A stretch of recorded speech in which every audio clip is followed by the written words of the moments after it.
안녕하십니까. 유한타증권에서 인터넷 게임을 담당하는 이창영이라고 합니다. 오늘은 여러분들이 매일 사용하는 그 네이버에 대해서 좀 말씀을 드리도록 하겠습니다. 그 네이버는 그 검색, 컨텐츠, 커머스, 클라우드, 그리고 이제 일본의 라인, 여러 가지 이제 그 사업 부문이 있고요. 그 사업 부문마다 이렇게 좀 비교가 가능한 이 동일한 이제 사업 모델을 가지고 있는 그 상장된 있는 회사들이 있습니다. 그래서 네이버 주가, 네이버 이제 시가총액이 얼마인데, 그 동일한 회사의 시가총이 얼마. 그래서 그 차이가 왜 벌어질까? 그 차이의 원인은 무엇일까? 그 원인이 해결되면, 네이버도 시가총액이 이 비교되는 요 기업만큼 커질 수 있지 않을까?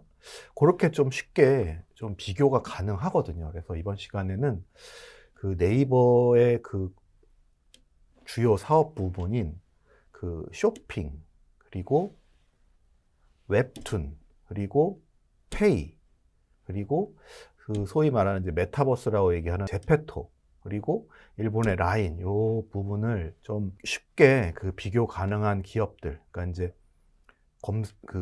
쇼핑 같은 경우에는 쿠팡, 그리고 웹툰 같은 경우에는 카카오의 일본 피코마, 그리고 네이버 페이 같은 경우에는 지금 국내 시장에 상장되어 있는 카카오페이, 그리고 그 제페토 같은 경우에는 미국에 상장되어 있는 로블록스, 그리고 그 라인 같은 경우에는 국내 카카오와 좀 비교하면서 과연 그러한 그 시가총액 차이는 왜 발생하고, 네이버가 그럼 그 시가총액을 그 갭을 차이를 극복할 수 있을까? 그리고 만약에 극복한다면 네이버는 주가는 지금보다 어떻게 될까? 이런 내용을 가지고 좀 말씀을 드려보도록 하겠습니다.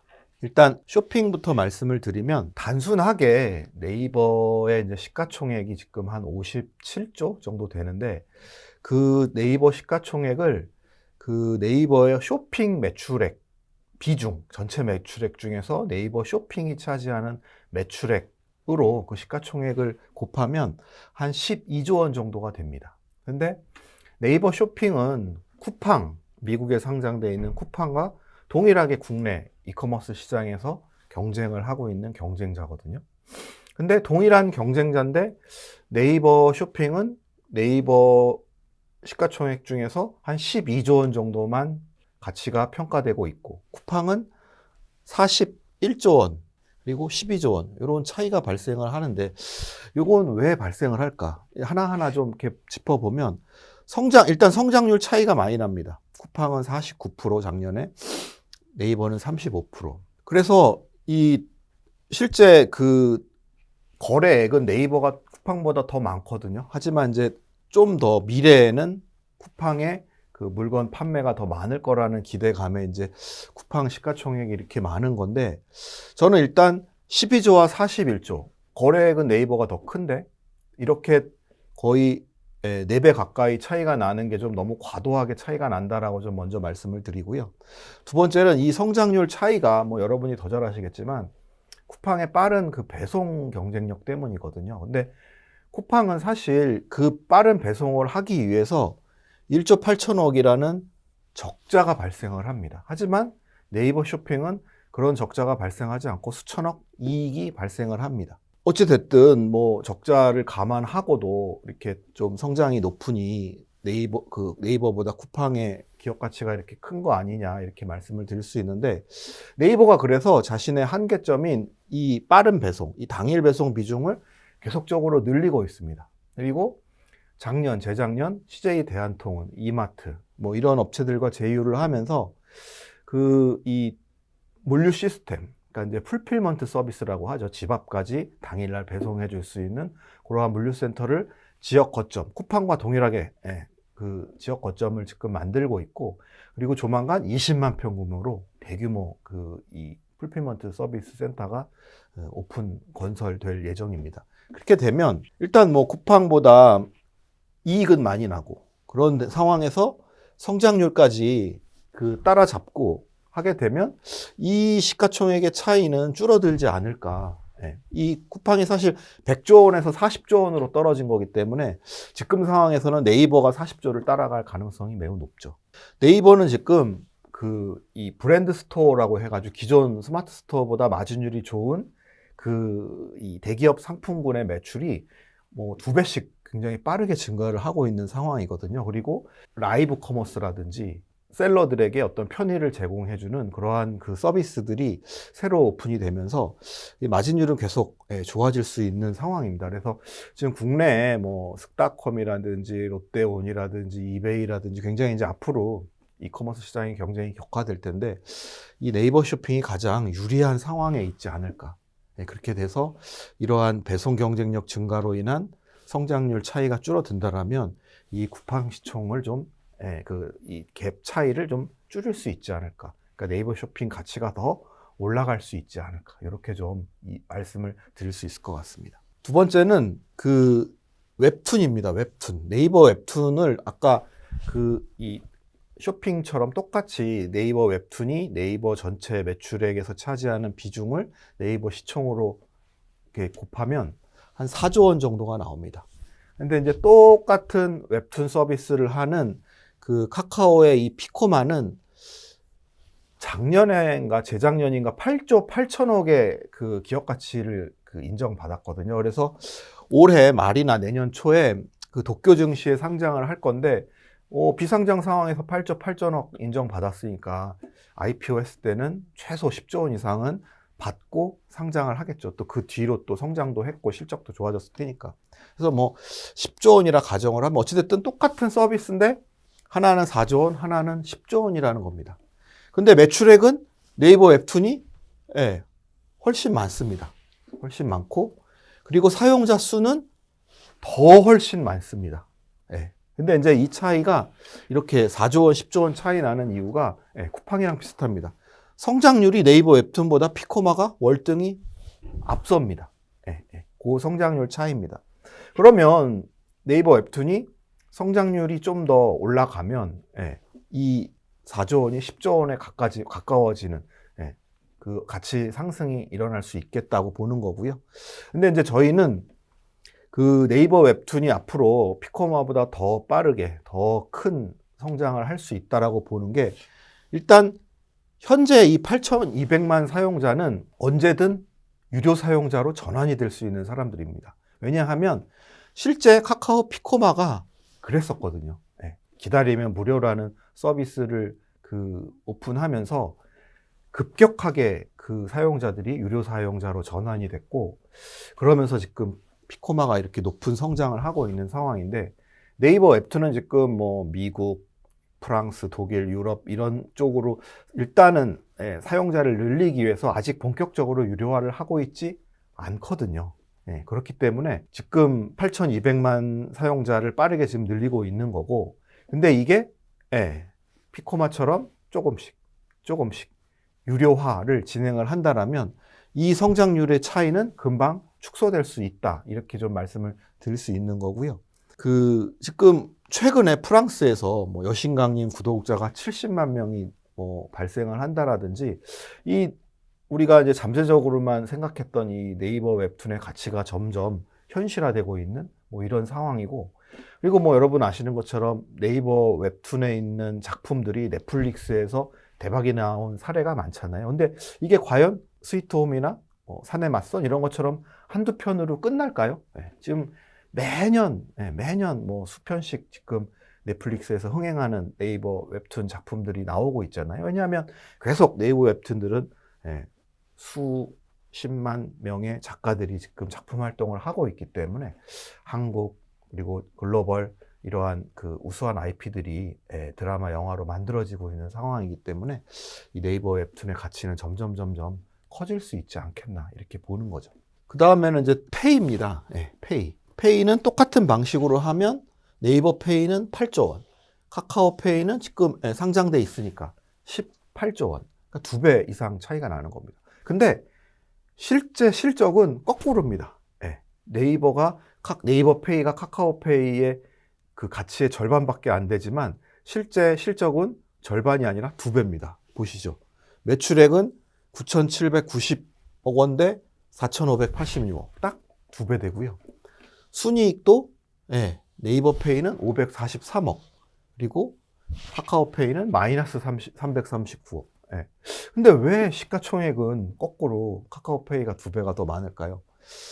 결정적인 이유는 네이버 페이에는 없는 카카오페이의 금융 서비스 매출 때문에 그렇습니다. 그러니까 그 네이버 페이는 그냥 결제만 하는 사업을 하고 있고, 카카오페이는 뭐 대출, 그러니까 우리나라 42개 금융회사와 연계해서 대출을 비교해서 대출 상품을 판매를 해주고 중간에 수수료를 수취한다라든지, 뭐 펀드 같은 금융 상품을 비교해서 고를 수 있게, 이런 어떤 서비스들이 그 카카오페이에는 굉장히 빠르게 작년에 전년 대비 거의 2배 가까운 성장을 할 정도로 빠르게 성장을 했고, 시장에서는 이러한 네이버의 페이에는 없는 카카오페이만의 금융 서비스, 금융 플랫폼 사업에 대한 가치를 더 인정을 해줘서 이렇게 시가총액이 2배 이상 차이가 나는 상황이다, 이렇게 보시면 됩니다.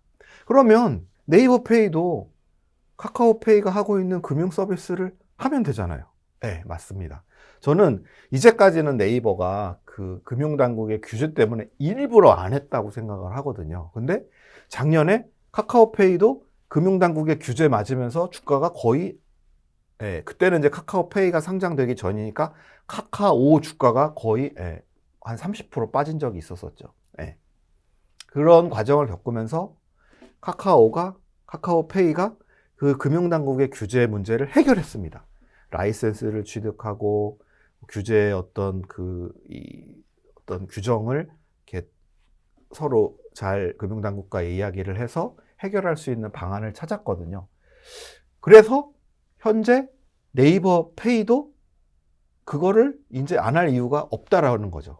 그래서 그 네이버 페이도 그 카카오페이처럼 금융 플랫폼 사업을 하게 되면 이 시가총액이 뒤집어질 수가 있다라고 보는 거죠. 왜냐하면 매출은 2배가 많고 순이익도 훨씬 지금 많이 나고 있는 상황이기 때문에. 사실 네이버가 뭐 검색으로 성장을 한 회사인데, 그러니까 뭐 상품 쇼핑도 가격 비교 때문에 이렇게 네이버가 국내 1위 커머스 회사가 되는데, 금융 상품도 못할 이유는 없죠. 그리고 네이버도 카카오보다 훨씬 더 많은 트래픽을 창출을 하고 있기 때문에 카카오페이가 할 수 있는 금융 플랫폼 사업을 할 수 있다라고 보는 거고, 이제까지는 여러 가지 규제 문제 때문에 못했지만 할 가능성이 높다. 그렇게 되면 네이버 페이의 가치는 이전보다 더 커질 수 있다, 이렇게 좀 말씀을 드릴 수 있을 것 같습니다. 다음은 제페토랑 로블록스입니다. 이 제페토랑 로블록스는 좀 차이가 많이 납니다. 이 제페토는 이제 막 시작을 하는 거고, 로블록스는 굉장히 그 미국 어린이들의 최고의 그 놀이터로 자리 잡은 지가 꽤 됐기 때문에, 그래서 그 평가 가치를 보면 제페토는 최근에 투자 받은 게 한 1조 2천억 원 밸류로 투자를 받아서 1조 2천억 정도 보고 있고, 로블록스는 지금 그 미국 시장에 상장돼 있기 때문에 한 35조 원 정도 평가를 받고 있습니다. 이것도 뭐 주가가 좀 많이 빠져서 그렇지 한때는 뭐 이것보다 훨씬 더 많이 평가를 받았었죠. 제페토가 자랑할 수 있는 거는, 그러니까 이제 이 차이가 이렇게 많이 남에도 불구하고 이 로블록스를 따라갈 수 있다라고 좀 저희가 희망을 갖는 것은 가입자 수입니다. 가입자 수. 물론 이 가입자 수가 실제 활동하는 숫자는 얼마 되진 않습니다. 뭐 언론 보도상으로 나눈 거지만 월 사용자 수가 뭐 1,000만 명이라는 보도도 있고, 뭐 2,000만 명이라는 보도도 있고, 뭐 제 생각에는 한 중간쯤 되는 것 같아요. 한 1,500만 명 정도가 월간 사용을 하지 않을까. 근데 그 로블록스는 요거 제가 오탑니다. DAU입니다. DAU. 일간 사용자 수가 5천만 명입니다. 그러니까 실제 사용자 수는 차이가 많이 나죠. 근데 이제 그 제페토가 로블록스의 이 엄청난 이 기업 가치의 차이를, 갭을 메꾸려면은 일단 사용자 수가 많이 늘어야겠죠. 근데 이제 저는 그게 가능하다고 보는 게, 작년에 이 코로나 시국에서 이제 블랙핑크가 팬사인회를 했는데 4,600만 명이 모였습니다. 4,600만 명. 그러니까 3억 명 가입자는 사실 불과 지금 1년 만에 2억에서 3억이 된 숫자인데, 이게 그렇게 가능했던 이유는 K 콘텐츠의 힘이라고 보는 거고요. 그 제페토가 그게 이 강력한 이 K 컨텐츠를 통해서 사용자 수를 늘릴 수 있다라고 보는 게, 그것도 글로벌 사용자 수를 늘릴 수 있다고 보는 게, 블랙핑크가 속한 YG 엔터라든지, 그리고 JYP 엔터라든지, 그리고 그 BTS가 속한 하이브라든지, 이러한 업체들이 제페토의 주주로 들어와 있습니다. 그래서 그러한 그 글로벌 그 K 컨텐츠를 언제든지 이 제페토에서 활용해서 그 사용자를 끌어들일 수 있다라고 보는 거고요. 그리고 2분기 때, 아까 앞서 말씀드린 그 네이버 웹툰 8,200만 명을 활용한 테마파크가 개장이 됩니다. 그러니까 유니버설 스튜디오라든지 디즈니랜드라든지 이러한 이제 좀 그 테마파크가 이 제페토 안에 가상 테마파크로 오픈을 하는 거죠. 근데 네이버 웹툰 전 세계 구독자가 지금 8,200만 명인데 이 사람들이 어떤 그 IP에 대한 어떤 로열티가 있기 때문에 또 제페토가 한 단계 그 사용자 수를 레벨업 시키는 좀 그 계기가 될 수 있다라고 보는 거고요. 사실 이 사용자 수가 이렇게 차이가 나는 이유가 제페토는 아직까지는 로블록스처럼 이렇게 유저들끼리 서로 할 수 있는 컨텐츠가 많지 않습니다. 로블록스는 그 안에서 자기가 직접 크리에이터들이 게임을 만들어 가지고 다른 사람들이랑 그 게임을 같이 하고 또 심지어 거기서 그 게임에서 아이템을 서로 주고받고 팔고 수익을 창출하기도 하는데 그 제페토는 아직 그런 기능은 그렇게 많지 않거든요. 거의 없거든요. 그래서 조만간 이 게임 제작 기능이랄지 그리고 테마파크와 같은 이제 엔터테인먼트 같은 어떤 컨텐츠라든지 교육 컨텐츠라든지 아니면 쇼핑 컨텐츠라든지 이런 부분들이 계속 추가될 예정이기 때문에 사용자 수가 계속 증가하고 수익도 증가하면서 이 로블록스의 어떤 가치를 따라갈 수 있지 않을까 그렇게 좀 기대를 할 수 있을 것 같습니다. 마지막으로 이제 이 라인 말씀드리겠습니다. 라인. 그러니까 이제 잠재 가치랑 현재 가치랑 그 차이가 가장 많이 나는 게 라인입니다. 라인. 그러니까 사실 라인이 카카오톡보다 사용자 수가 한 3배 이상 많습니다. 왜냐하면 카카오톡은 거의 국내만 사람들이 쓰지만 라인은 일본 사람들, 대만 사람들, 태국 사람들이 카카오톡처럼 쓰는 국민 메신저거든요. 일단 사용자가 3배가 많고 근데 그 기업 가치는 거의 한 10분의 1밖에 안 됩니다. 10분의 1. 이게 물론 이제 실적 자체가 카카오가 라인보다 한 2배 정도 많기 때문에 시총이 클 수는 있다고 봅니다. 돈을 더 2배 이상 버니까. 하지만 10배 차이 나는 건 좀 과하지 않나 이런 좀 생각을 하는 거고요. 두 번째는 라인도 그 재작년에 소프트뱅크, 야후재팬과 이제 그 협력을 해서 작년에 이제 A홀딩스라는 이제 그 조인트 벤처를 설립하면서 본격적으로 작년부터 이제 일본 야후재팬과 그 소프트뱅크와 이제 협력 사업을 펼치고 있거든요. 근데 이게 이제 일본에서의 이야기다 보니까 국내 투자자들이 사실 잘 모릅니다. 그리고 라인도 예전에는 상장 회사였기 때문에 계속 이 실적 발표도 하고 내용들을 이야기를 해줬는데 이제 완전히 상장 폐지 후에 국내 투자자들이 이제 라인에 대한 소식을 잘 모르는데 그 지홀딩스가 이제 매분기 실적 발표를 하는데 실적 발표를 이렇게 좀 보니까 이게 그 통합 이후에 시너지 효과가 굉장히 많이 나타나고 있더라고요. 그래서 이 라인이 카카오보다 지금 10분의 1 정도 수준밖에 평가를 못 받지만 이게 좀 시너지 효과가 좀 본격적으로 나타나면 이 좀 재평가가 좀 이루어질 수 있지 않을까라는 그 생각에서 말씀을 드리는데요. 일단 이 라인과 이제 소프트뱅크가 통합을 한 제일 큰 이유가 이제 그 모바일 결제 사업 부분 때문이었거든요. 근데 결제 사업 부분이 그 라인페이랑 페이페이가 통합을 하고 난 다음에 성장률이 82% 수준까지 올라왔습니다. 그리고 결제 건수는 91%까지 이렇게 급격하게 좀 성장을 하는 모습을 현재 보여주고 있고요. 두 번째는 이제 국내에 카카오 선물하기와 같은 라인 기프트라는 게 있는데, 요게 1년 전보다 거의 4배에 가까운 거래액을 지금 발생을 하고 있고요. 그리고 라인에 이제 이 광고주들이 있는데, 그 광고주가 소프트뱅크랑 이제 야후재팬이랑 합쳐지면 광고주도 통합이 될 거 아닙니까? 그래서 광고주가 이렇게 수가 엄청나게 이렇게 증가를 하고 있는 그런 상황이라고 합니다.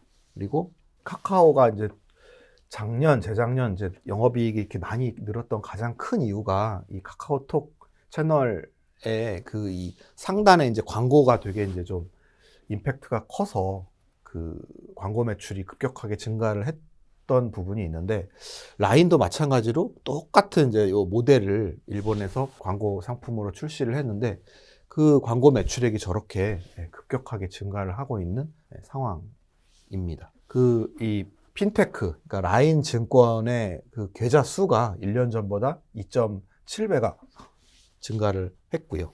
그리고 태국의 라인 은행이 그 이 론 밸런스라고 해서 대출 그 잔고가 4.7배가 증가를 하는 등, 그러니까 이제 뭐 이 라인이 굉장히 빠르게 성장을 하고 있는 상황이다, 이렇게 좀 이해를 하시면 될 것 같고요. 이런 것들이 이제 지금 잠재 가치에만 머무르고 있는데 점점 현실화될 수 있는 영업 지표들이 좀 나타나고 있다. 그래서 이러한 모든 것들이 좀 네이버 주가에 좀 이렇게 반영이 될 수 있지 않을까, 이런 차원에서 좀 말씀을 드려봤습니다. 정리하면 네이버가 지금 코로나 때 이제 뭐 비대면 경제 활동의 어떤 급격한 증가로 주가가 많이 올랐다가 규제, 그리고 또 올 초 그 금리 인상으로 인해서 이제 성장주 그 프리미엄이 좀 이렇게 많이 소멸이 되면서 주가가 좀 빠졌는데, 뭐 그 규제도 이제 많이 좀 그 해결이 되는 것 같고, 그리고 그 이 금리 인상은 사실 그냥 그 멀티플에만 영향을 주는 거지 기업 가치에, 실질적인 기업 가치에 영향을 주는 건 아니거든요. 근데 제가 이제까지 말씀드린 것을 이해하시면 아시겠지만, 네이버가 똑같은 비교 대상 기업보다 굉장히 많이 평가 절하가 되어 있다. 근데 요게 평가가 재평가가 될 수 있는, 리레이팅이 될 수 있는 요인들이 계속적으로 좀 나타나고 있어서 올 한 해 좀 네이버의 실질적인 재평가가 일어나면서 주가가 좀 많이 그 상승할 수 있겠다, 이렇게 좀 정리를 해서 말씀을 드릴 수 있을 것 같습니다. 제가 준비한 내용은 여기까지고요. 경청해 주셔서 감사합니다. 이상 마치겠습니다.